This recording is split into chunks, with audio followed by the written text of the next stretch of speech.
Hello and welcome, everybody. This is the second interview with Tyler, my Laser Optical Engineer friend. This is Game Master Karakin, and we are going to start off by talking a little bit about the ion cannon. The next video we're going to be talking about the viewer questions.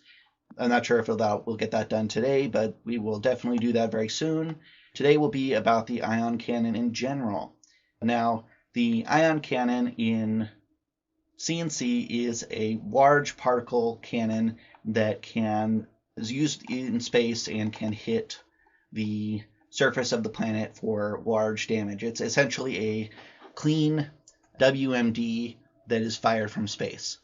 Now, how it works isn't exactly clear. We see different examples of it, particularly in Renegade and then later in Tiberium Wars. But it is not entirely clear exactly how it happens. When in generals we see the particle beam cannon fire, it looks like a stream of laser or particles that are coming down and burning a target, which makes a fair amount of sense. But the ion cannon is a little bit more opaque. So today I want to reintroduce Tyler. We're going to be talking about, start off by talking about particle beams versus lasers as a little bit overview. Since we talked about that last time, we're not going to go into as much detail, but yeah, take it away, Tyler. All right, so yeah, we're going to be talking about this particle beam again, which is a very real thing. Particle beams are used every single day. The CERN Super Collider, for example, that studies subatomic particles in Switzerland is just that, right? Basically, you're accelerating these particles through an electric potential up to near the speed of light, 99% the speed of light, and then you're colliding these together. And in order to really have a nice collision, you want these particles to all be concentrated together, right? You want two beams of particles that you can then collide, not just spread out particles, right? And so, this is possible. We do it all the time. And what you do, the issue is that ionized particles or any electric particles that are the same charge want to spread apart, right? Everyone knows that two electrons are going to repel each other, two protons are going to repel each other. Ionized particles are just atoms that have electrons that have been stripped away, or protons that have been stripped away. So now these neutral particles now have a net electric charge. And a lot of times we think about them as a net negative. Okay. And so the way that we keep these beams together in real life is that you continually have to have what we call like a collimating electric or magnetic field. So something that will counter this force and keep it in a nice package, right? So you don't have to do that with lasers. That's one of the big differences, is once you have a collimated laser beam, you don't have to do anything else. It'll just continue going on, which is really one of the nice things about light. But obviously from a weapons point of view, it would be nice in a lot of ways to have these ionized particle beams. The difficulty is having them in free space. So in the practical sense, we normally do not have particle beams in the free space because, like I said, they would spread out really fast and then they wouldn't be effective. So normally you have these tubes, and we're looking at some of these diagrams right now, so hopefully we'll have these up later, but there's a lot going on in these tubes, a lot of magnetic rings, a lot of electric fields, and without that it's just not really effective. So if we look here at the picture of the beam in the game, it's just going through free space. And so you might think to yourself, not really realistic, right? It's not, we're not going to be able to do this, especially from space. If it's a long ways, you got to collimate this thing and now it's going to travel from space, which is true, but there's some theoretical possibilities here. Technically, they haven't been done on a large scale, but this is the idea. You can really, in theory, guide particles with a laser. So this is done in biological research today. I actually had the professor that invented this as one of my first professors at the U of A, which is cool. Anyways, it's this idea of optical tweezers. Oh, okay. So you can basically guide particles by shooting a low power laser beam into these biological materials, and you're essentially creating a zero energy point, or a local minimum in the energy. So then as you move this laser beam around, it's basically trapped, you can think, in this low potential barrier. And the best way I like to think about a low potential barrier, it's like a stable equilibrium. So for example, if you think about it really like a marble that's trapped inside of a U shape, right? If you tilt that around, it'll move, but it'll always come back to the middle, unless you really shake it out, right? Whereas if you have like an upside down U and you have the marble on top, then it's just going to fall off. That's an unstable equilibrium. So when you're creating an energy stable equilibrium, really the graph does look like a U, and it takes a significant amount of energy to actually get these particles to leave that stable equilibrium. It's the same thing as the marble trapped inside of like a cup. And so that's what you're doing here, is if you create this low energy point, now you can move this laser around, or essentially move the cup around, and the particle will move with it. So that allows you to do a lot more, some interesting biological research, because now you can manipulate parts of the cell by using a laser beam. And it's called optical tweezers. You can look it up. It's a real thing. And so you can think about optical tweezers on a large scale now. Could you do that with a particle beam? Well, in theory, yeah. I mean, it would take a lot. That's the thing, is if you have a high enough energy, it still can come out of the cup, right? If you shake the cup hard enough with the marble in it, it'll still come out. And this has a lot of energy. So you, in order to create this low potential barrier, now you're going to need to have a really, really powerful laser. And in that case, the laser itself is going to do damage as well. So when you're seeing this, most likely the way you would have to do it is shoot one of those extremely powerful lasers that we were talking about before to create that low energy point, then shoot the collimated beam in, and then it may stay collimated if the energy, the low energy point that laser makes is basically the delta is larger than the net energy of the particles trying to escape. So yes, has this been done? No. But we also were looking at, this was proposed by a scientist at NASA, that we were just looking at this paper a few minutes ago, and it says combining laser and particle beams for interstellar travel, which is a little bit of a different idea, but still basically they're trying to collimate these beams and send them across space. So really different application, same idea. If you want to look it up at home, this article is, well, maybe it'll be linked in the video, but yeah, I can link it in the video. Yeah, it's pretty cool. It's a good diagram what we've been talking about. So yeah. Okay, well that makes a lot of sense. That sort of explains what we might be seeing in the General's particle beam, which does look a lot like the one from Tiberium Dawn, that we were just looking at. Now, then we move on to the Tiberium Wars one, and this one looks a little bit different. And it is, in war, significantly more powerful. In the first game, in Tiberium Dawn, the laser could be used to destroy very small local areas, maybe 1 or 2 football fields at the highest power setting, based on what we see in Renegade. But this one is significantly more powerful, and is said to be relative to nuclear weapons in terms of its destructive ability. Now, there are different game sources that claim different yield rates on there. Won't go into that. That's a whole different thing. But how might something like this be done?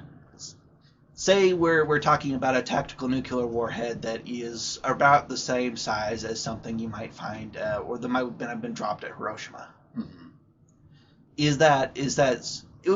One thing we talked about last time was that part of the way that they could be doing this would be using the lasers to create a localized nuclear event. That's one thing that I wanted to talk about a little bit later. But what it's based on what you see here on the video, what do you think is going on?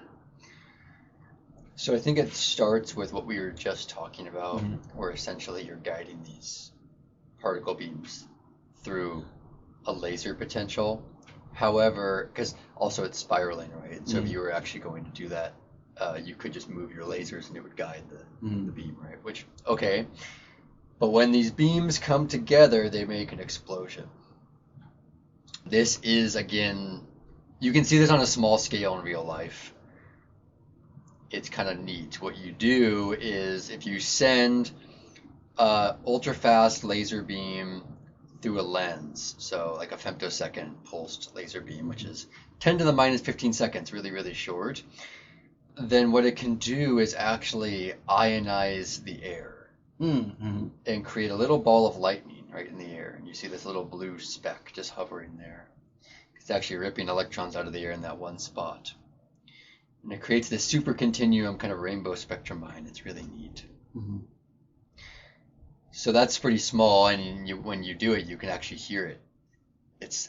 You can hear this little tiny burst, and it's like a really high pitched sound, and that sound is actually coming from how often is that pulse hitting. So if it's 1 kilohertz, now you're hearing that lightning happen, 1,000 times a second, so you're hearing a 1 kilohertz sound, which is audible. And that's really the sound is of basically like micro thunder. Right? That's interesting. Yeah, that's because right. I mean, in real life, right, for lightning, electricity is ionizing the air. That's what you're seeing, that lightning bolt. But it's on a bigger scale, and so then you hear boom, really big, really, really big sound. But if you're doing it in a small area, it's just really so it's kind of funny. It's just a really small thunder and lightning.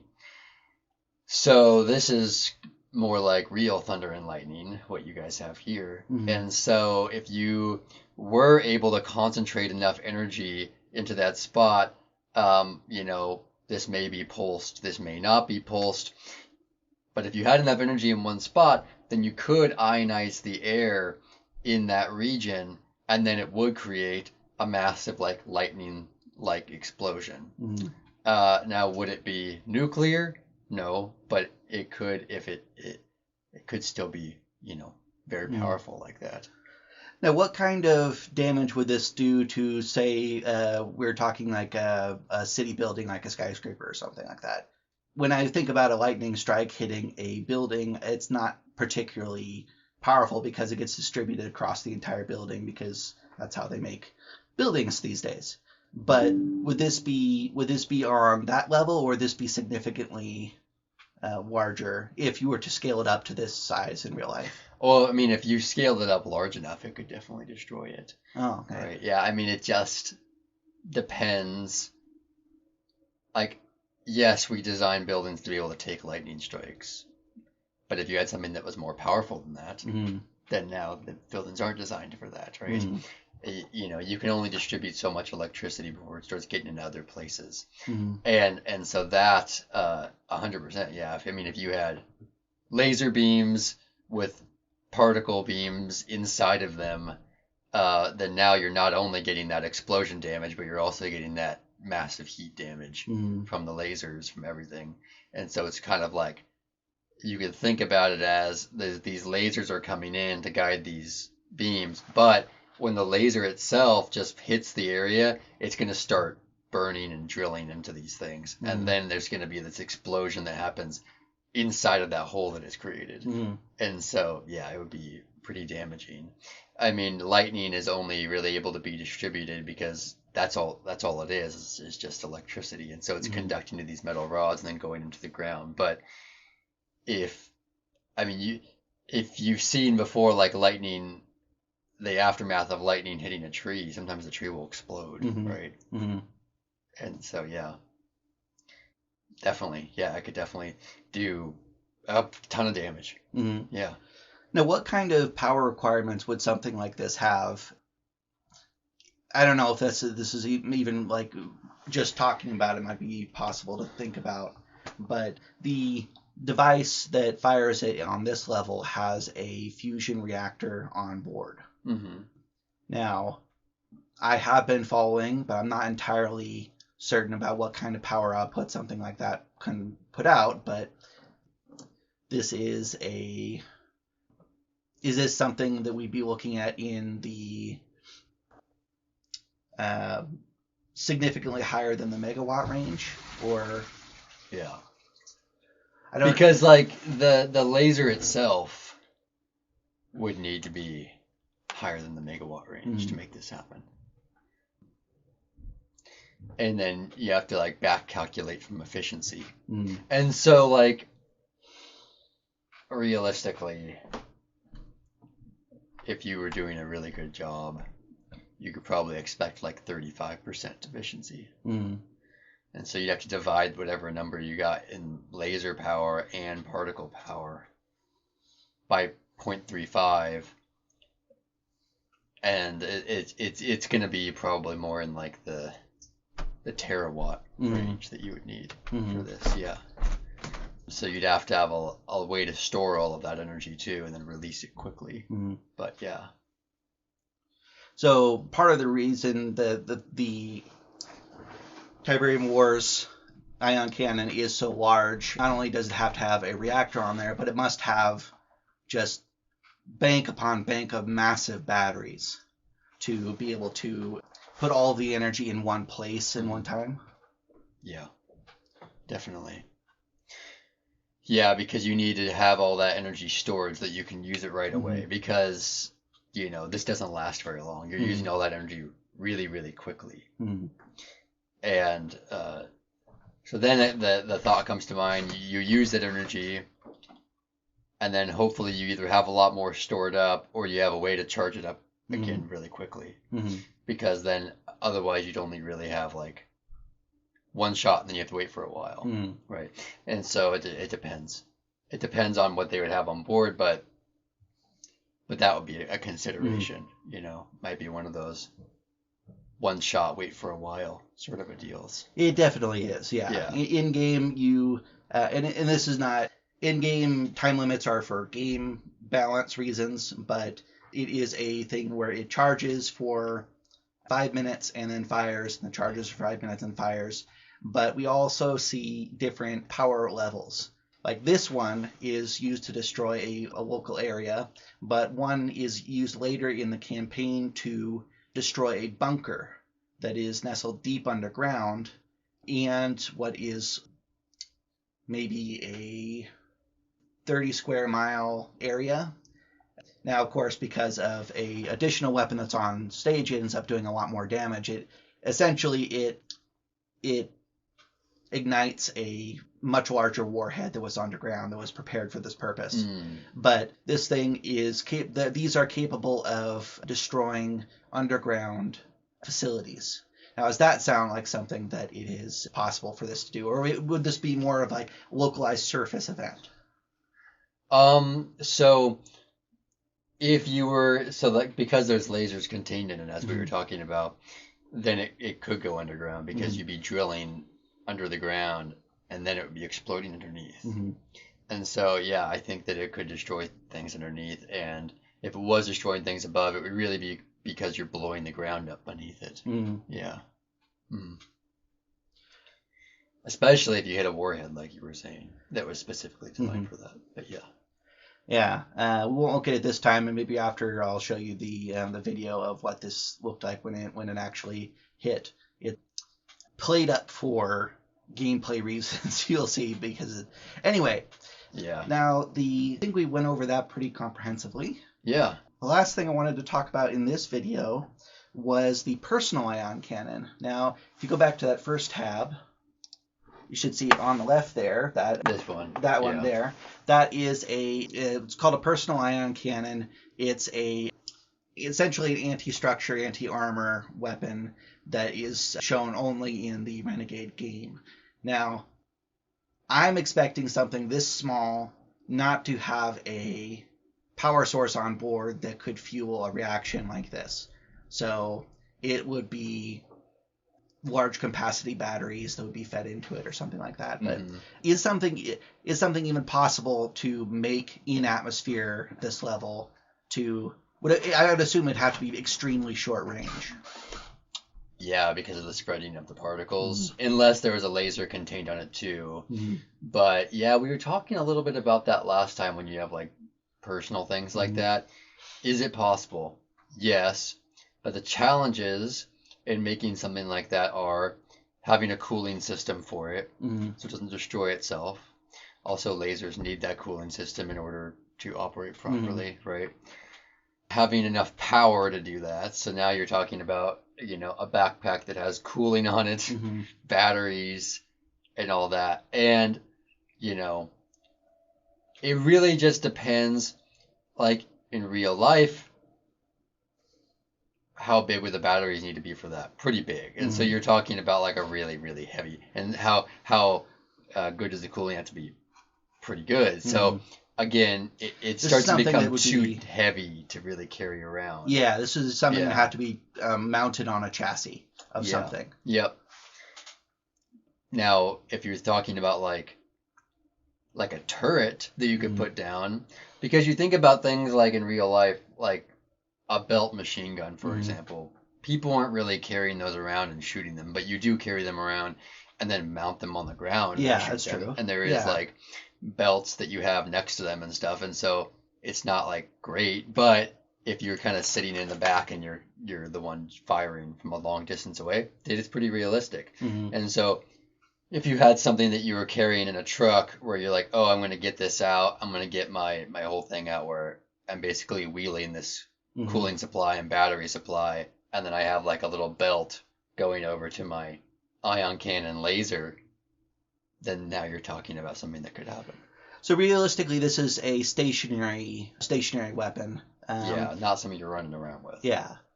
I imagine that in some of the later games, when you get some of those really large exoskeleton things, you could start powering that. But that seems way too much for even the most exceptional human to be carting around and firing from the hip. Yeah. Yeah, and that's the biggest issue. And I would say if in this world you were able to have batteries that were like way more efficient and smaller, then it's realistic. It's just what we are able to do right now. So those tend to be kind of heavy. Cooling systems too, right? I mean, it's a lot of liquid you're carrying around.